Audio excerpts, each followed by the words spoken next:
Hey, what's up, all my duckies out there? I'm Duuz-Diz-Din, and I'm coming at you with another DuckTales 2017 episode review. This time it's Season three's Episode 2, titled Quack Pack. Yes, it's finally time. It's finally time. Oh, you have no idea how much this episode means to me, especially as a child of the 90s. This is fantastic because, well, let's jump into the review and I'll say my piece as I go along. So we open up with Donald wanting to make the perfect family photo, and Huey's helping him out with it. Everything seems to be on point. For some reason, Huey's in a bit of a different outfit this time around, and Donald's in his classic animated outfit as well. Huey tells Dewey no shenanigans during all of this, as something always seems to go wrong during their family photos. There's also the point of uh, Louis was up to some scam, and Scrooge needs to clean out his study where they'll be taking a photo. We also get to see Scrooge was in his classic DuckTales outfit, and Miss Beakley is in hers, which is kind of weird because she doesn't. It's very different from her personality nowadays to actually be wearing an apron and all that. But, they're very overt in their spy isms, I guess you could say.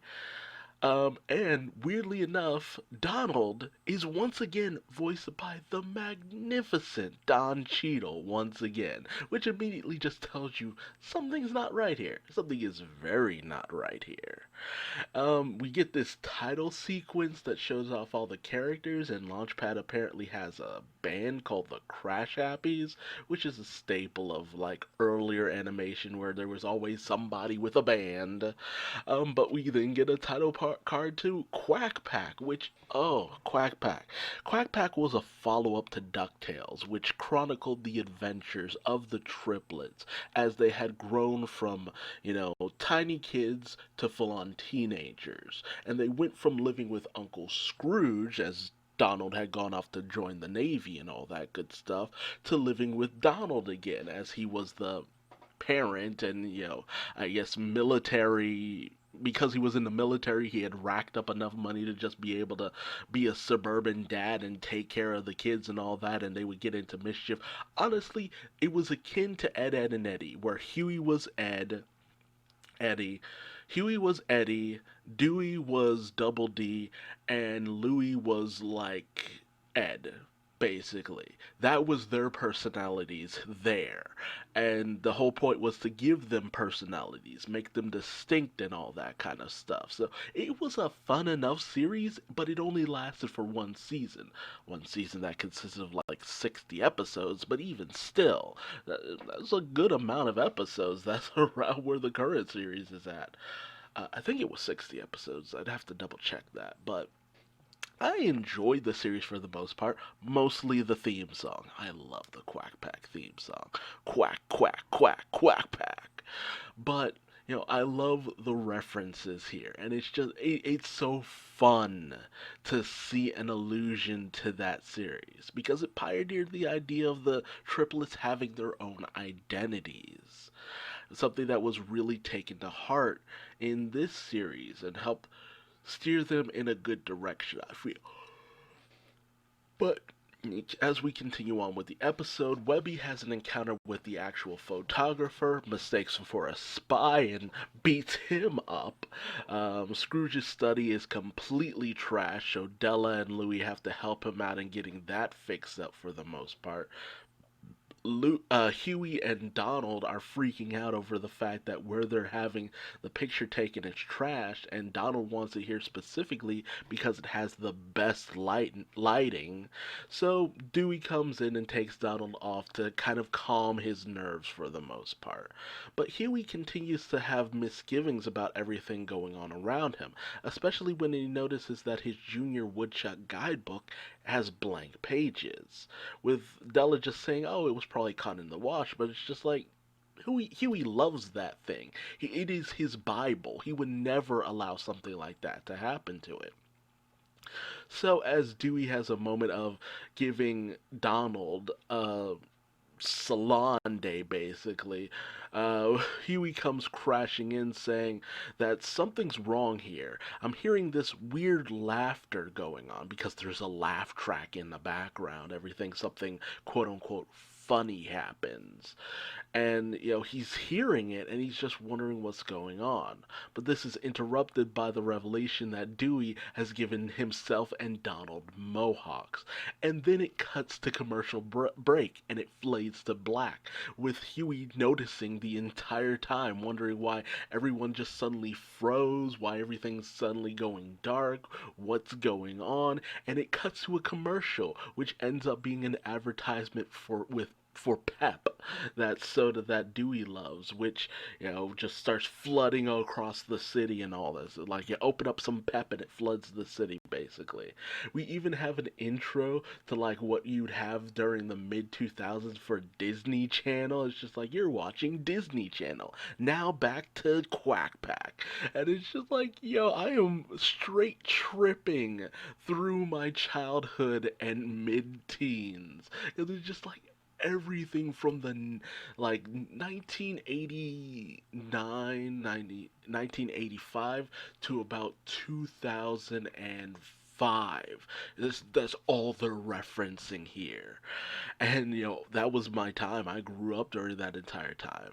But it comes back from commercial. Huey freaks the fuck out. He's just like, "What just happened? Where did we go? Who was that guy drinking Pep?" It's so wild. But Webby ties up the photographer and has Launchpad watch him, but when she mentions that he's an agent, Launchpad mistakes him for a talent agent, so he brings in his band. Huey comes in to try to talk to Scrooge, Louie, and Della about what's been going on while they're desperately trying to fix up the study, and he notices a lower third, an advertisement for a new episode of Ottoman Empire. And he's just like, "What is that? What is that thing?" I was just like, "Oh my god. That is so fun." I love stuff like that. I love fourth wall breaking stuff. And I was actually in a class where I made lower thirds too back in college. So it's just like that feeling of just like, "Oh, I've done that before. I've made something like that." It's so wild. And Huey tries to tell him, it's just like, "Look, okay, I know you don't believe me, but have you ever taken a moment to think about how many walls we have and why it's that we never seem to look at the fourth one?" And then they look out towards the fourth wall and notice a live studio audience, which was a big thing for sitcoms back in the day. Still kind of is, but not so much. Sitcoms don't really do live studio audience like this. But it's so wild because that used to really just be a thing. It was taped in front of a live studio audience and all that, so you could have genuine laughter during everything. Although sometimes it was all recorded, but it's so crazy. But then they find out they can't escape, they can't get out, they're boarded in, so they start trying to bust through the floor. Meanwhile, Donald's freaking out because he shaved off the mohawk, and he's wondering where the photographer could be. And then we have a guest appearance by Goofy, and I'm just like, "Yo, Goofy!" Ah, yeah, another staple of the 90s. He had his own show, Goof Troop. I loved Goof Troop back in the day. I loved Goof Troop, especially his interactions with his son. Yeah, Goof Troop, a goofy movie, then an extremely goofy movie, and it was just, I love all of that. But he shows up, and Donald's just like, "Oh, Goofy, you're a photographer," which he was in a Goofy movie. He was a photographer. So he's just like, "You can take our family photo." Meanwhile, everyone comes crashing through the floor into where Launchpad and the photographer is. And then in comes Donald, Beakley, Webby, Louie, Dewey, and Goofy, and it's just like, "Oh man, there's so much going on, there's so much pandemonium." But Huey's just like, "Okay, look, something's not right here. something weird is going on here. And he tries to assess everything. And, Donald, for some reason, is doing his best to kind of, push it all to the side. It's just like, no, no, no, nothing weird is going on. This is our normal everyday life. We don't go on adventures or anything like that. So Dewey has a moment where he tries to have a flashback and freaks out, but Huey realizes that's what they need to do. Everyone start thinking, have the flashback, and a flashback to a moment where they had been looking for the lost lamp of Kalibaba, and they were on this, platform with all these treasures, and Donald was freaking out, wishing that he could just have normal family times, but he doesn't realize he's rubbing up against the lamp. The lamp summons a genie who's just like, your wish is granted, and boom, sitcom. And they're just like, Donald, what the hell, man? But Donald exposits that, look, is it wrong that I don't want my family to constantly be in danger, for our lives to constantly be at risk? Possibly losing another member of my family for years on end? Is that so wrong? Which, you know, it really makes you think. It's just like Donald's been through a lot. He has a lot of stress and, a lot of trauma from just the potential and, losing Della, the fallout with Scrooge, the constant fear of losing his family. That's taken a toll on Donald for the most part. But then they realize, wait a minute, that genie looked a lot like the photographer. And the photographer is just like, oh, you caught me. I am in fact the genie Jen. And this is the genie from the, what was it? The DuckTales movie Tale of the Lost Lamp. And that movie has a lot of significance towards me because of something special. But they talk about the fact that, Donald still has two wishes, and one of the wishes was to have a normal family life, and he decided it should be like a sitcom. And when they ask him why, it's because he was sealed away in the lamp back in 1990, which is the year that the movie he first appeared in came out. And weirdly enough, that was the year I was born. I am old as shit. But it just, it has such significance to me because I've watched that movie so many times when I was little. Back when Blockbuster was a thing, I would watch that movie non-stop. And I loved it. And, DuckTales and Quack Pack and everything Disney has just been that part of my life for the longest time. Because that's when the Disney afternoon thrived. The 90s. And Jen is a reference to the fact that at the end of the movie, Jen became a real boy so that he could escape from the lamp. And it was just like, so many references and that style. Oh, that 90s format. Just, that really brings me back. But when everyone questions Donald, it's just like, Donald, you can wish this back to normal. You can make this right. You know, that Huey has this impassioned speech about how, yes, we go on a lot of life-threatening adventures, but that's us. That's our normal. That's how our family works. That's how it's always been. But Donald's just too stuck in his ways. He's just like, no, we're going to have normal family time. My family will not be put in danger, and that's final. And so they question how long they'll be trapped in here if they can't get Donald to wish them out. And Jen says, well, it'll probably go about 3 seasons and maybe have some spin-offs, and you'll probably be rebooted in like 30 years or so, which is how the original series went to a degree, where it got rebooted in like 30 or so years. But the fact that he's just like, it'll be 3 seasons with spin-offs is just like, that's kind of what a lot of people assume the length of this series will be. This will be the last season, and then we'll have spin-offs based off of Darkwing Duck and Rescue Rangers and Hopefully, Goof Troop. I'm really hoping, but they'll be trapped in here basically forever. Also, love the rebooted look of things. It's just like, man, that's kind of wild. But, as they exposit that they want to escape, the live studio audience comes after them. And it's humans, which was a thing in Quack Pack. Whereas in other series, you never saw humans whatsoever. It was in Quack Pack you actually saw humans. And they were kind of creepy. But not this badly. This is nightmare fuel. So they freak out and they go running off to try to escape. They end up kind of in some backstage dimension, and Dewey, was really eating up the laughter and approval of the audience that he's just like, no, I need their approval. But they end up in the living room where Jen tells them, look, the Wish is going to try to fight back. Unless you can find some way to get Donald to wish things back to normal, the Wish is going to fight you to keep you in this reality.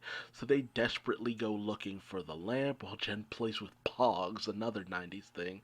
But then the plot line of Launchpad, who, by the way, Launchpad is in his original outfit, which was something that took me off guard too. It's just like, man, original Launchpad. It's hard to distinguish from reboot Launchpad, but there is a difference. But he's has this plot line of him dating three girls at a time, and they go attacking, only for the girls of the group, Webby, Della, and Miss Beakley, to attack him, being like, have some self-respect. You don't have to go after Launchpad. But then Louis gets tied up in the plot line of him owning a snake. It's this, that, and the other, and all the humans start closing in on them. But Huey notices the pep, and he unleashes the power of pep to wash them all away. And at first it seems like they might be safe, but then the humans close in yet again. Meanwhile, Donald is down in dumps, feeling like his family just can't seem to understand where he's coming from. But he has a bit of a heart-to-heart with, of all people, Goofy, who knows what it's like to just have that weird family dynamic. And we get to see him bring out the photo album of him and his son Max. And oh, Max has been so long. He last appeared in Mickey's Twice Upon a Christmas back in 2004. I've waited 16 years to see Max in something, and you see the adventures that they had back in a Goofy movie, which came out all those years ago.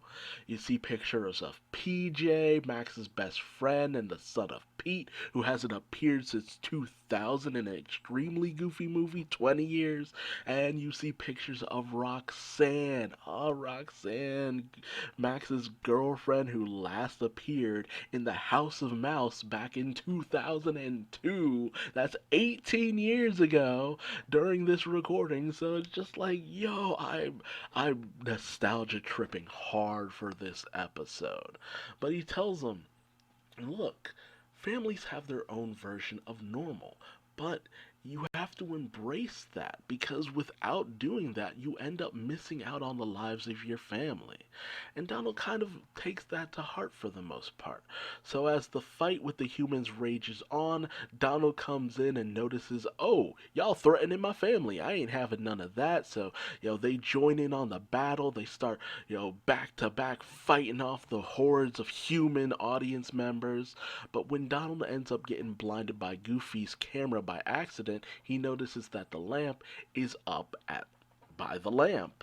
And so when one of the humans slashes at Goofy's butt, sending him spiraling up to the lamp, he knocks it down into Donald's hands, and Donald wishes that everything would go back to normal, which Jen happily obliges. And they're set back to where they were. They're looking for the artifact of Kali Baba, and Jen is just like, oh man, that was oodles of fun. That was such a good time. And they also realize Goofy's still here. Goofy wasn't part of the Wish. And Jen's just like, yeah, of course not. You can't fight the power of a good cameo, which I'm just like, yes, good. I'm glad he wasn't just part of the Wish. Long live the Goofster. But Jen tells Donald that he still has one more wish left. And he's just like, so what's it going to be, sport? And we come to find out at the end of the episode, much to Louie's dismay, that the one final wish that Donald asked for was to have a decent family photo. Because despite the fact that it's not a traditional one, it's his family, and he wouldn't have it any other way. I love the message. I love the references. I ate this episode up. This was so filling for me. Like, it filled my heart. It filled my nostalgia. It had a great message. Just fantastic. A fantastic episode. 10 out of 10. Loved it to death. Yes, I'm a nostalgia bitch, but I'm fine with being a nostalgia bitch because that's what this episode was all about. Just feeding into my nostalgia for DuckTales, Quack Pack, Goof Troop, just and just sitcoms in general, just the 90s as a whole. The 90s had its problems and it had its issues, but I'll be damned if it wasn't just the world that I grew up in, and to just see that so nicely portrayed here really meant a lot to me. And I wonder how much it meant to you. So tell me your feelings in the comment section below. Did you catch all the references? What was a part of your childhood back in the day? You didn't have to be a child of the 90s to appreciate all of this. A lot of reruns happen. How many things did you recognize? And how many things did you end up finding out as this episode came out? But until then, until the next time, leave me a like or a dislike depending on how you felt about this review. Subscribe and hit the bell icon, that way you never miss out on another DuckTales or Quack Pack episode review. And until next time, I've been Duuz-Diz-Din, and I will see you later. Bye bye.